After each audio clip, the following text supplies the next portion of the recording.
When I was in prison, there were three different reasons that I might get transferred from one prison to the next. The first had to do with my conduct, basically whether I got into or stayed out of trouble. If I was getting into fights, I was catching charges, I was refusing to do work or classes that I was required to do, my security level would raise. Basically, I'd get sent to a higher security institution. And on the other hand, if I stayed out of trouble, if I took all the classes I was supposed to, if I found and maintained employment, my security level would drop and I'd be eligible for a lower security level prison. Now, another reason is considered hardship. So if my family lives in the western part of the state and I'm in a prison in the very eastern part of the state, it's really hard for them to visit.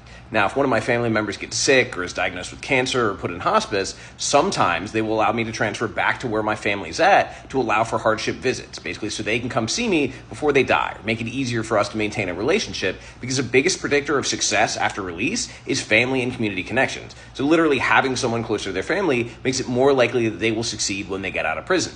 Now, the third reason is considered an administrative transfer, and this could be any number of things. It could be an administrator doesn't like you, and they decide they're going to send you halfway across the street away from your family. It could be that you're under investigation, or it could just mean you're considered a troublemaker. Like, I remember one guy, he would always rile people up. He would go to organize work stoppages or work sit-downs. He would organize people to protest, organize people to complain. And they were all about legitimate things. And he never started a riot. It was never violent. But basically, they thought he was causing trouble because he was organizing people around issues that otherwise weren't getting addressed. So they were like, hey, maybe if we get rid of him, people will stop organizing, they'll stop doing work sit-downs. Because, hey, a work stoppage, that is the biggest threat through the Department of Corrections, because if you stop working, the prisons stop working. Like, they can't continue to operate. They don't have people in them to run the prisons. So that is the biggest threat, and anytime they see that, they will back up the bus, they will take the person or take the people, they will transfer them to another prison, transfer them to the Supermax, or sometimes even transfer them out of state on an interstate compact to basically get rid of that person because they are a huge threat to the system.